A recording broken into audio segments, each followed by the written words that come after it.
Hello and welcome to another MiTunes Podcast right here at manxradio.com.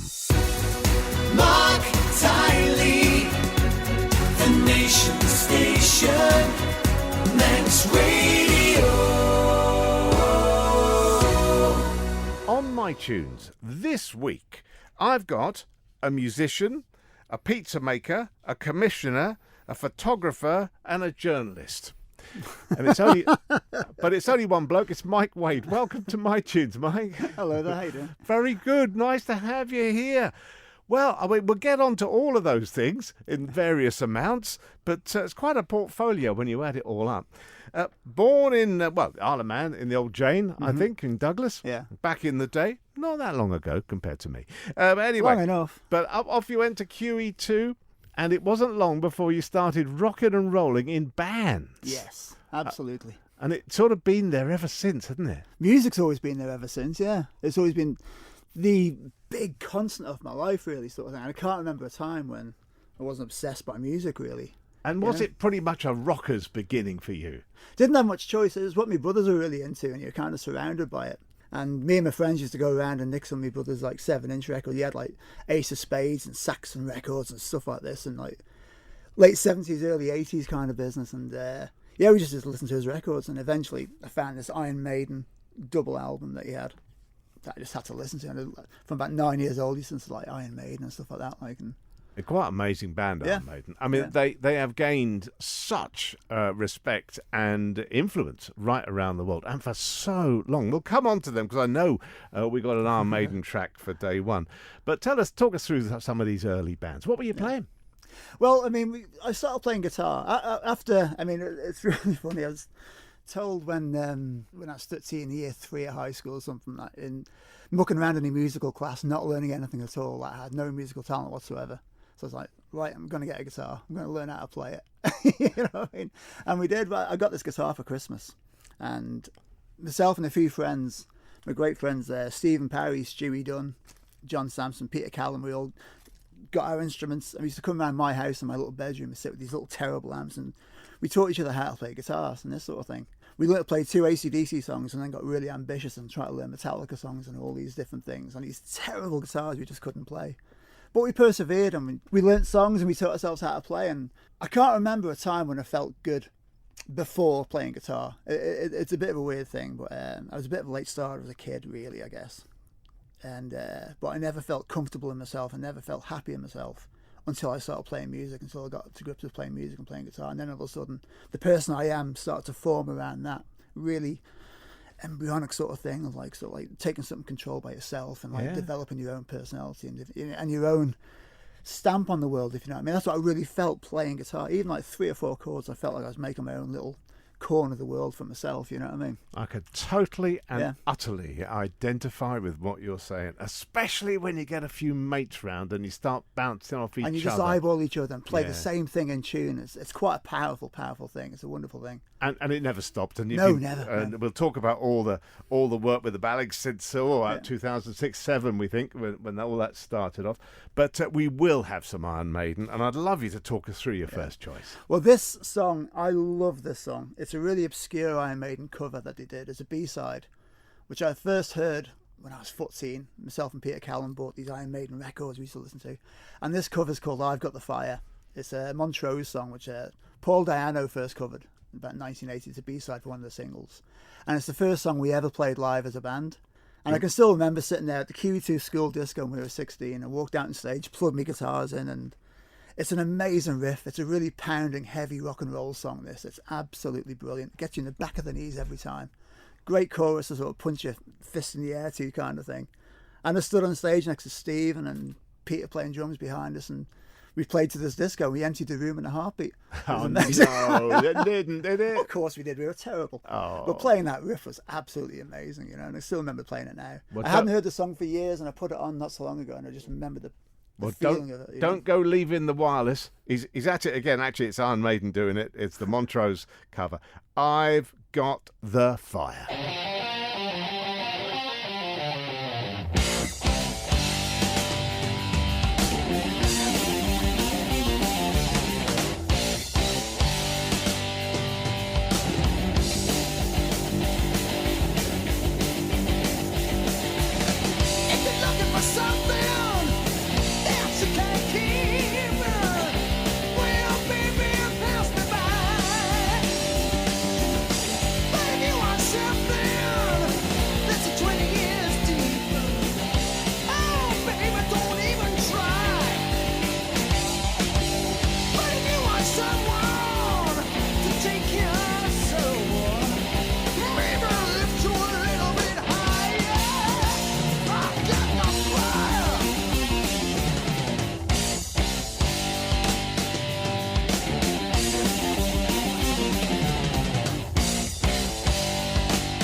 my MiTunes guest this week cleared a dance floor with their rendition of I've Got the Fire at QE2. Well, it was a disco playing Duran Duran and all sorts of other stuff, so it must have come as a bit of a shock for them. Mike Wade, you must have they must have got, no idea what's going on. Well, we enjoyed it, that's all. Exactly.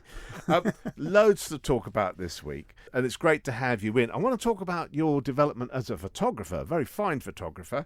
You trained here, but you also went across. Is that right? Yeah, I studied communication studies and journalism at Edge Hill University, and I kind of geared that towards photojournalism. I always wanted to be a photographer. My first real desire was to be a war photographer, an experienced photographer, that kind of thing. That's what I wanted to go. I wanted to chase horrible things around the world or experiences around the world and that kind of business. But as soon as when I went to university, I had a kid. Basically, I had a baby called Molly at the time. This is 1997. And as soon as I had Molly, I realised that if I'm going to bring a child up, she's getting brought up in the Isle of Man, basically, and I'm going to be a father. I'm never going to leave her, kind of thing. Obviously, you know. So I set my sights all the way through university. I set my sights on coming back here to work as a press photographer. That's what I wanted to do. Yeah. People always say as a photographer, "Oh, you're lucky. You're in the right spot, the right place at the right time," and this sort of thing. It's no, you make your own luck by being there and being ever present and being always on the ball with what you're doing, kind of thing. And I put myself about enough that when I did come back from university, there was a job going on at Island Photographics under Monica Clark, working alongside John Madrill, and we sublet photographers to the newspapers at the time to work alongside Mike Proudfoot. So there's 3 of us who worked for the papers as photographers, and I was lucky enough to get one of the jobs.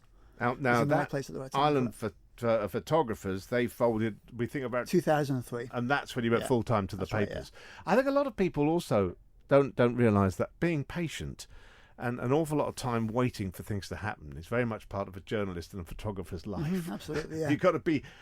They will be coming out there at some stage. There's not a great deal of that on the Isle of Man. The press in the Isle of Man was all about going to see people and recording what they do, meeting just great people and doing wonderful things with them, It's only really things like the TT and things like the bigger stories where you are sort of forced to hang around. I was told this by an AP photographer, an Associated Press photographer, when I was a big story I was something to cover in 2003 or 4. I was talking about going away to work, and he was like, "No, stay here. It's brilliant. You get everything here. You go away, you're waiting all the time, you're hanging around, it's boring.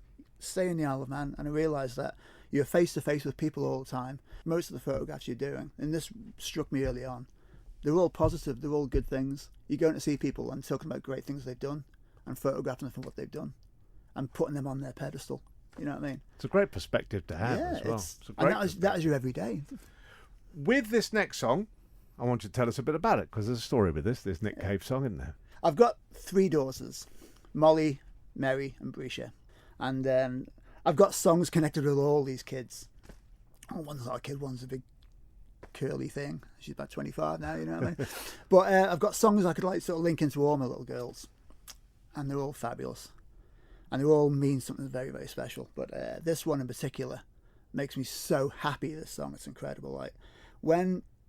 When Mary was born, it was quite a traumatic birth, shall we say. And it went from being sort of very calm, laid back place to all of a sudden flashing lights and crash teams and bloody all sorts, And it was a very, very disturbing and tense and very traumatic, very brief few minutes that ended up with a very quiet minute with the doctor basically resuscitating out of the very still baby, you know what I mean?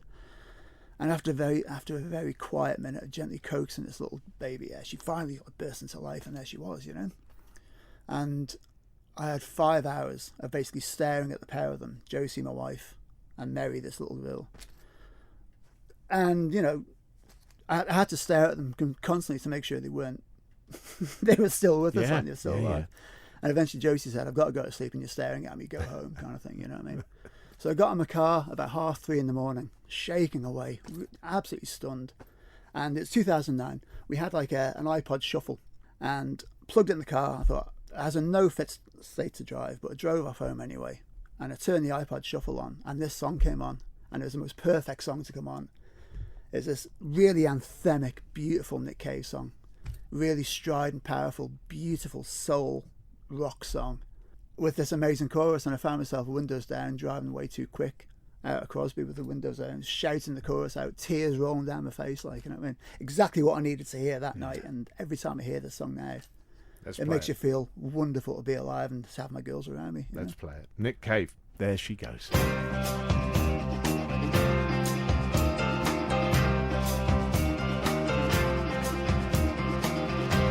The wintergreen, the juniper, the cornflower and the chicory.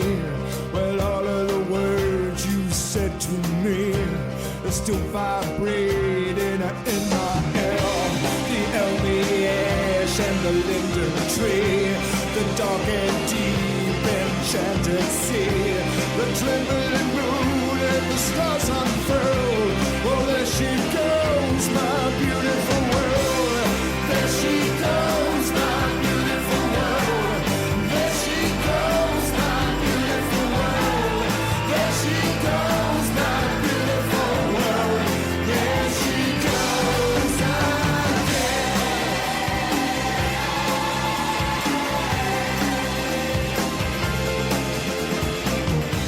John Wilmot penned his poetry, riddled with a parts.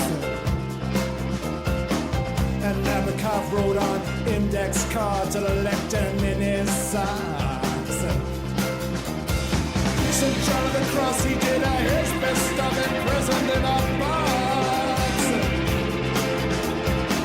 And Johnny Folders was half alive when he wrote Chinese rhymes. Oh, me, I'm lying here, nothing in my ears. Me, I'm lying here with nothing in my ears. Me, I'm lying here for what seems years. Something lying on my bed with nothing in my head. Send that stuff down to me. Send that stuff down to me. Send that stuff down to me. Send that stuff on down. There she goes, my beautiful world. There she goes, my beautiful world. There she goes, my beautiful world. There she goes again.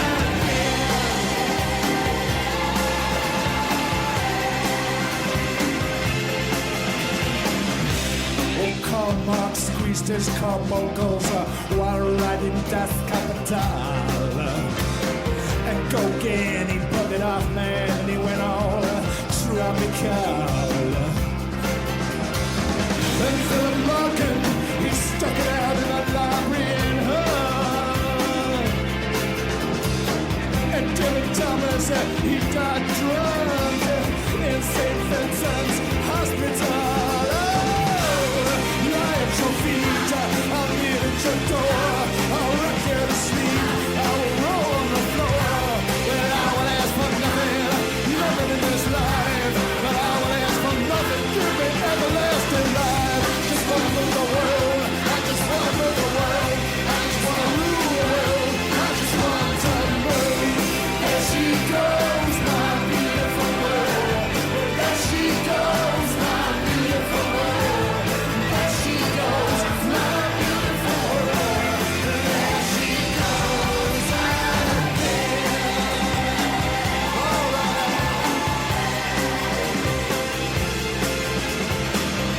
So if you got a trumpet, get on your feet, brother, and blow it. And if you got a field that don't yield, well, get up now and hoe it. I look at you, you look at me, and deep in our hearts, babe, we know it. That you weren't much of a muse, but then I went much of a poet. I'll be your slave, I'll give you grades, up on your pedestal with your Aryan names, with your book of ideas, with your alchemy. Oh, come on, send that stuff down to me, send that stuff down to me, send that stuff down to me, send that stuff down to me, well, send it down to me, send it all around, send it all around the world. Here she goes, my beautiful girl. There she goes, my beautiful world. There she goes, my beautiful world. There she goes, there she goes, there she goes again.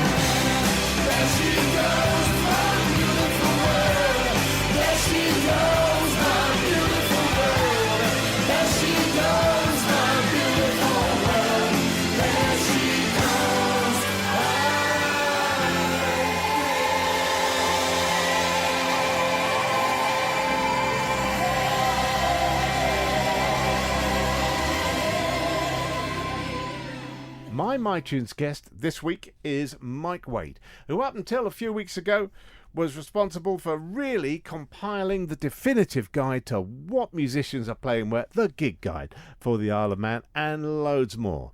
He's not doing that anymore, but he's still very much a musician, and he's still very much involved in music, and we'll talk a lot more about what he's doing now, probably tomorrow. But I want to just talk about you being a support for musicians, not just your own work, but for musicians right across the Isle of Man. You've been there for everybody for a long time, Mike. Not just musicians. I mean, when I took over Island Life, it was arts, creative people, writers, poets, and musicians in general. You know, there's lots of people who just weren't really being represented. And you'll know yourself, in press and journalism, it's all about what the individual can bring to the stories that you want to do. And if you don't know the circles of music, the ins and outs of the individuals and this sort of thing, the writers, the poets and this sort of thing, then you wouldn't necessarily know to cover it or know that it should be covered. And through working as a photographer, I met so many different people in so many different exhibitions and events and concerts and all this sort of thing, that you just realise these people weren't getting the exposure they deserved. Which, when Island Life came up, and I was ready for a change from photography, because I'd photographed everybody in the Isle of Man twice. You know what I mean? I'd run out of photographs. I'll put this in. I was photographing a TT. This is why I left photography. I was photographing a TT, and I was at Rencullen 2, the big wheelie, 100x mile an hour wheelie, right past your face, photographing the wide angle lens. It's as exciting as photography gets. And I was bored. And I thought, if I'm bored doing this, you need to do something else. Yeah. You know what I mean? So I walked away from photography then. Not completely, but from being a full-time photographer, to Island Life. And I took it on, and I wrote about music and arts and bands.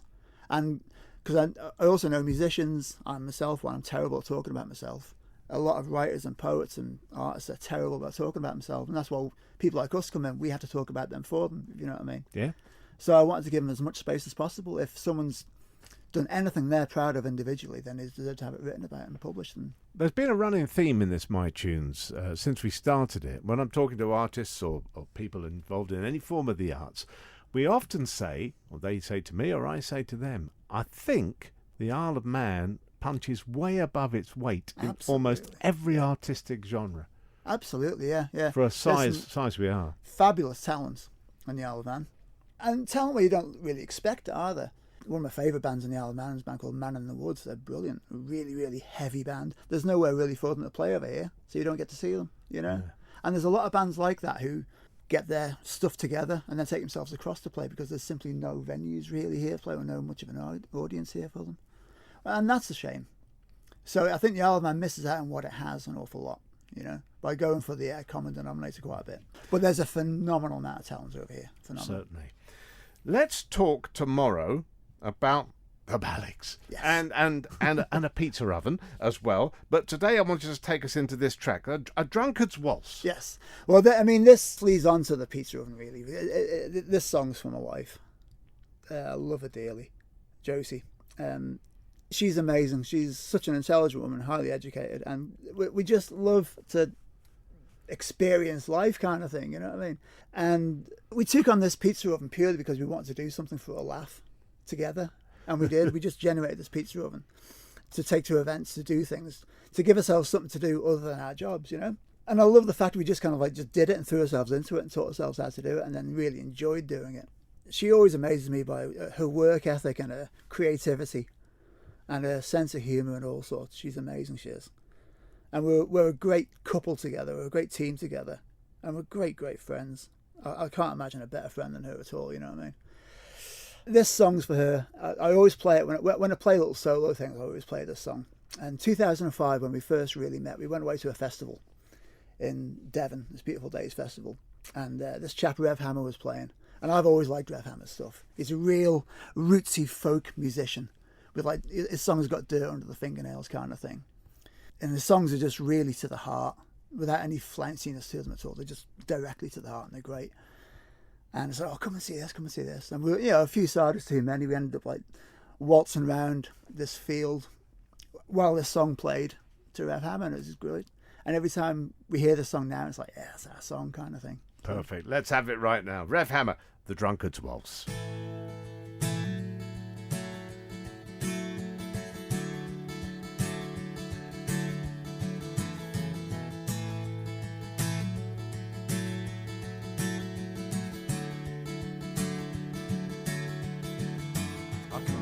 on a door and you rap on the heart. You got stars in your eyes. It's a fine place to start. Oh, and I get a message that I take as divine. With the wind at our back, soon we're over the line. And tomorrow's too late over this sort of thing. Well, the sun may not rise if the soul doesn't sing. There's a drunkard's waltz, can you take it? If I give you my bottle, don't you break it. You were born to love, come on, let's make it. Be mine tonight.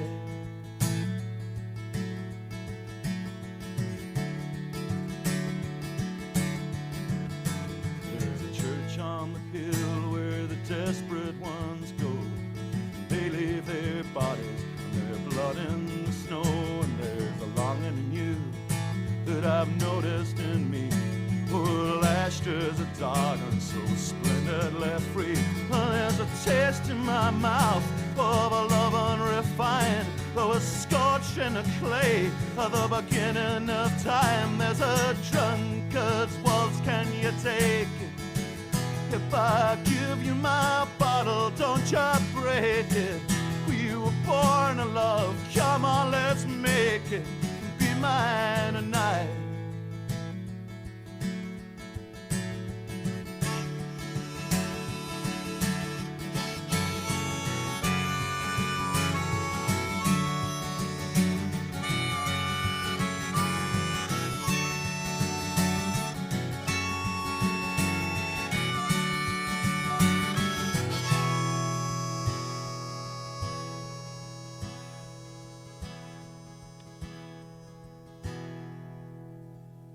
Down to the river, and we'll lay waste the ghost, turn into the people that we hide from the most, and go swing from those stars, and you'll run through the trees like Venus in April, with mud on your knees. Oh, death hangs around, and he laughs at us all. Seems the higher we get, the further we fall. As a drunkard's waltz, can you take?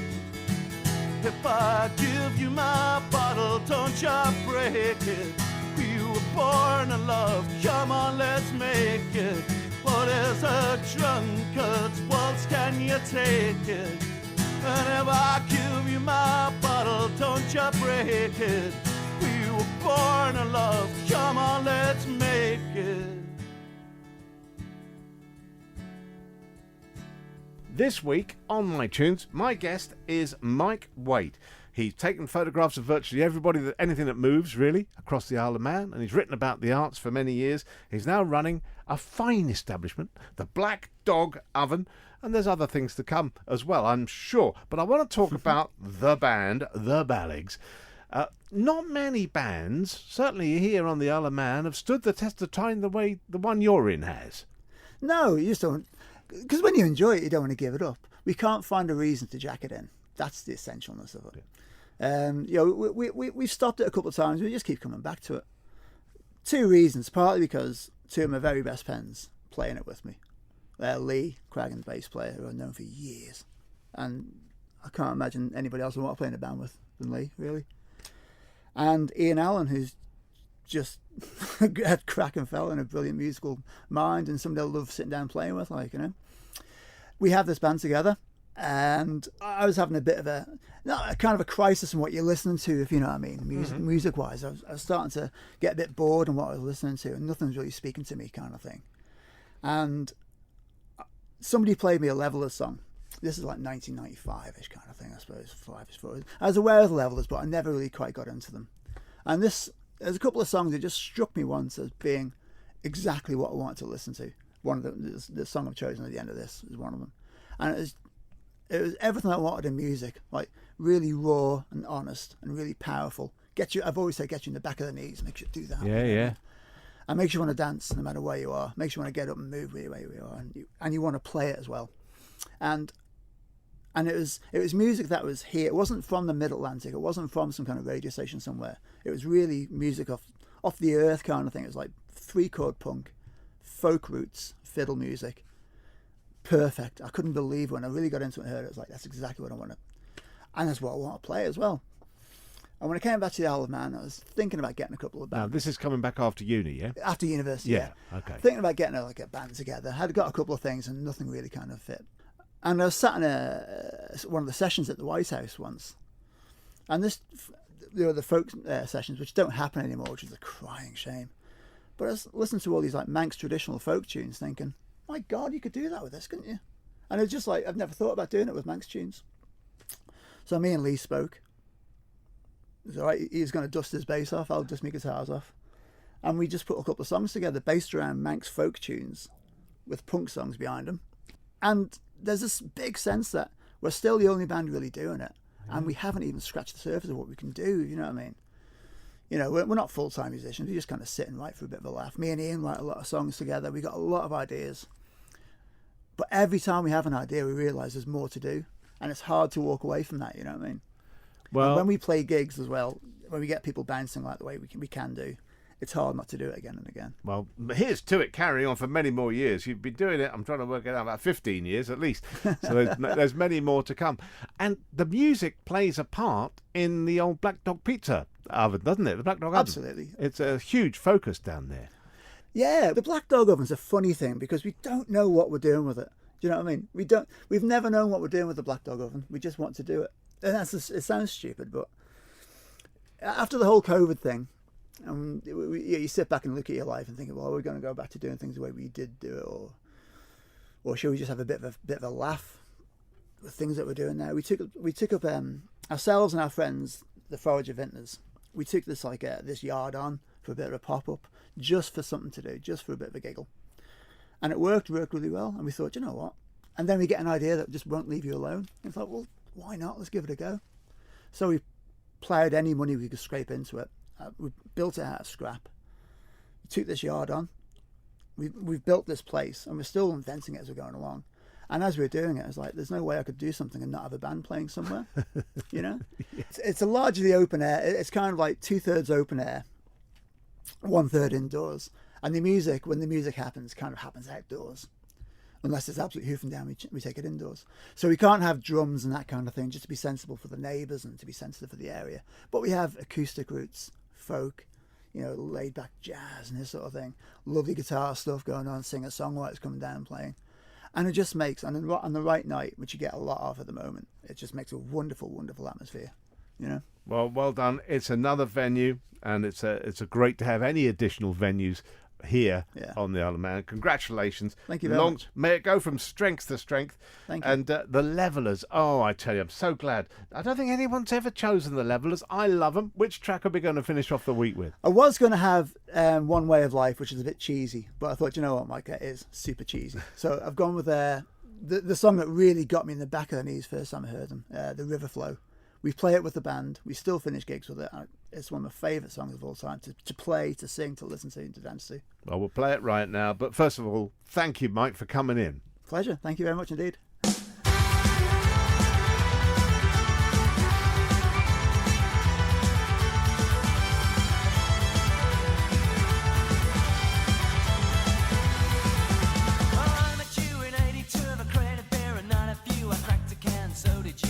Change the world. Right. The ghetto kings of dance, I tell the states and parks of higher ground. Do anything that we found and on the river flowed. Oh, you take a drink from the Reverend Jimmy John.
wonderful to finally catch up with Mike Wade on MiTunes.